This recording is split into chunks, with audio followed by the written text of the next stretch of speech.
I'm a Marine Corps champion pistol shooter, and I'm going to break down some movie scenes and explain why either they're good or the vast majority of them are absolutely god-awful. All right, so this is from Man of Steel, and this guy's like the colonel. He's one of the higher-ups in the military.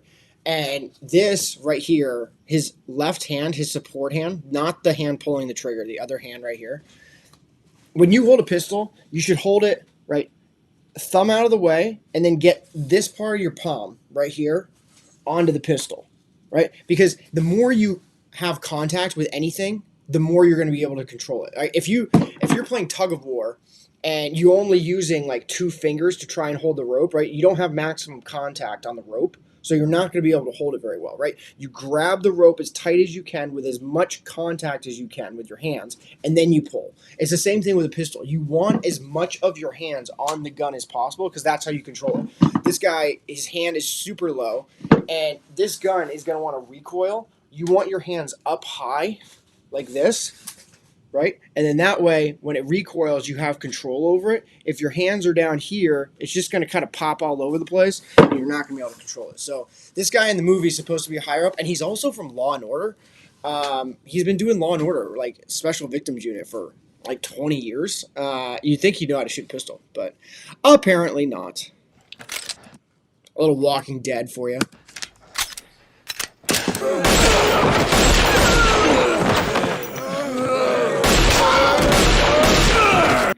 Okay, a couple things with this. One, if you have 2 hands, use 2 hands, right? You never use one hand if you have the ability to use 2.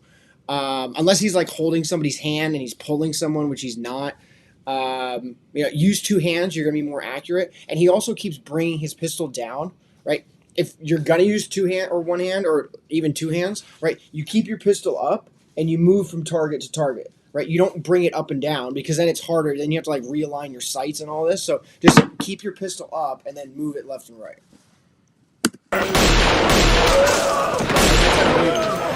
Every time he brings his pistol down, he brings it back up. He has to re-aim, so it doesn't make any sense.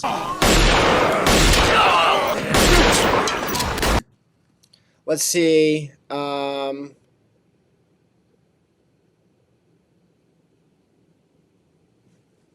This guy right here, you can see that his firing hand is not high, right? When you hold a pistol, you want to shove your hand up into the web right here of the backstrap. This is called the backstrap. And then you want to shove your hand up into the backstrap like this because when this pistol fires, it's going to want to kick back. And if there's a bunch of space right here, this is going to like wiggle all over the place. So the higher you can get on the backstrap, and every pistol has this, so just shove it up in there as high and as tight as you can go.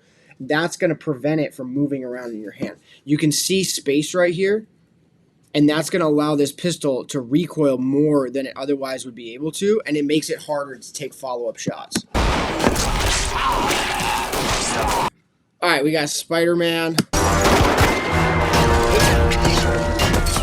New York's finest. Let's see how they do.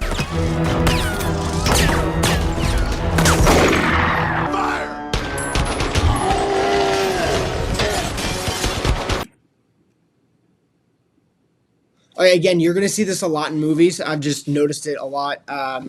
And these aren't New York's finest because they're probably not real cops. Because if they were, especially in New York, they would know how to hold a pistol correctly. But again, their support hand is down. When your support hand is down, you can't control the recoil as well. And you don't have as good of contact as you should. So I guess it doesn't really matter because their target is Big Sandman. And you basically, you're shooting at the broadside of a barn. But make sure that support hand is up, right? Like this and forward, not down and back. Okay? All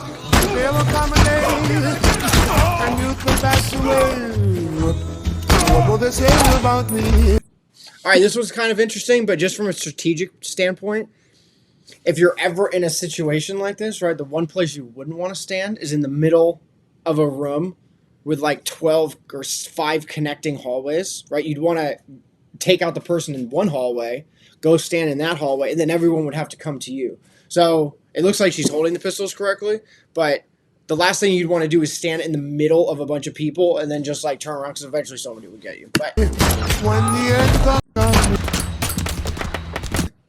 let's just look at.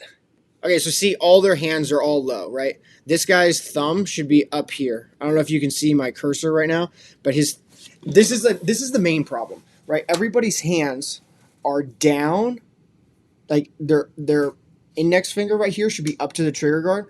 They're down like this, and then instead of being high and forward, they're back. So they're down and back instead of being high and forward. Okay, right? So down and back, down and back, down and back, right? This guy's hand right here should be high and forward on the pistol. All of these grips are just absolutely dreadful. All right, I don't know what movie this is, but this is probably one of the most egregious examples yet of a terrible pistol grip.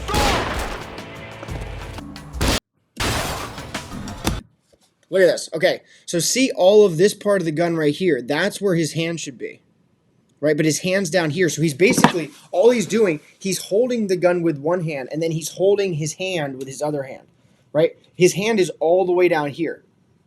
Okay? I keep beating this point. This is going to be something, once you realize it, all Hollywood movies do it. The one exception, John Wick, Keanu Reeves actually has very good tactical training. He went through a lot of training for John Wick, and so if you look at John Wick, his tactical movements in the movie are actually very, very good. Especially in the first one, they kind of went like a little crazy with like 3 and 4. I forget the exact scenes, but I remember thinking, not as realistic. But the way that he handles his pistols in John Wick, like the first movie, is very, very good. And he went through a lot of training to do that. So if you ever want to see a movie where it's actually very realistic, like he does reloads, he brings it up. He does like 2 to the chest, 1 to the head. I mean, it's very realistic. So this is exactly what you shouldn't be doing.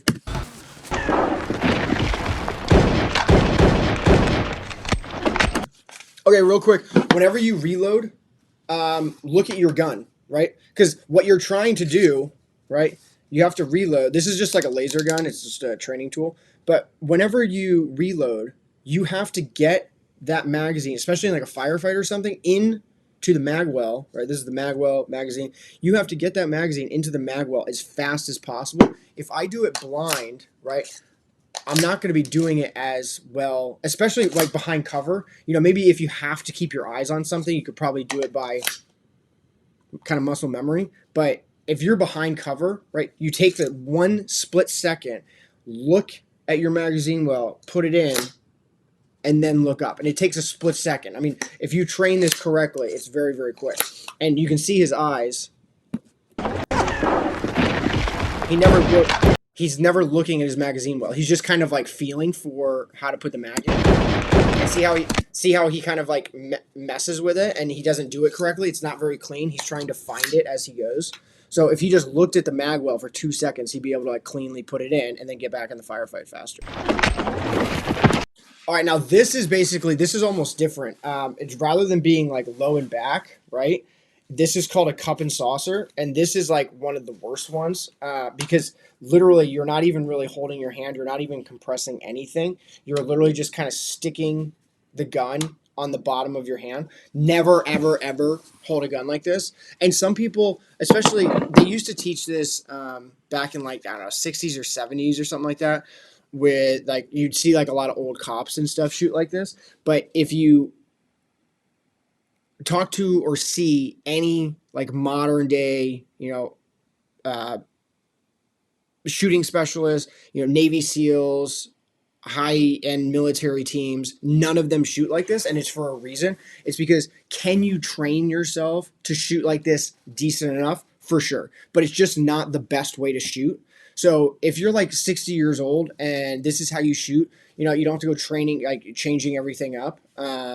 Unless you want to become better, because you will be better with a better grip. But if you don't know what you're doing yet, don't ever get into shooting like this, because this is just by far and away a far inferior way to shoot a pistol. All right, I hope you enjoyed that. The problem with knowing a lot about gun training is that once you watch movies, you're like, oh, his grip is terrible. Oh, you wouldn't do that. That's poor tactics. So if you start to watch these videos, it'll start to kind of like ruin Hollywood shooting scenes for you. So You've been warned. And until next time, I'm going to start doing more of these because it's fun. It's surprising how many Hollywood movies, like you'd think they would just teach. I mean, I could teach Hollywood actors how to hold a pistol correctly in like 2 seconds. I'd be like, all right, make sure you go like this, right? Then you're good to go. This is it. Like, this is a good grip. And you see like stuff like this, right? Down here, up here. It's like, no, just hold it like this, right? Maximum contact between the palm of your hand and the grip right here. And then high, firm grip on the pistol. Boom, you're good to go. And yeah, that's it. So it's just surprising that Hollywood doesn't like hire, like one person per movie and then like before scenes be like, okay, let me see your grip. Okay, all right, good to go. Like that's it. That's all you'd have to do. And then it's like drastically more realistic. But whatever. Most people don't understand anyway, so they get away with it. But anyway, until next time, stay safe, live free. Talk to you soon. Grip your pistol properly, and I'll talk to you later. See ya.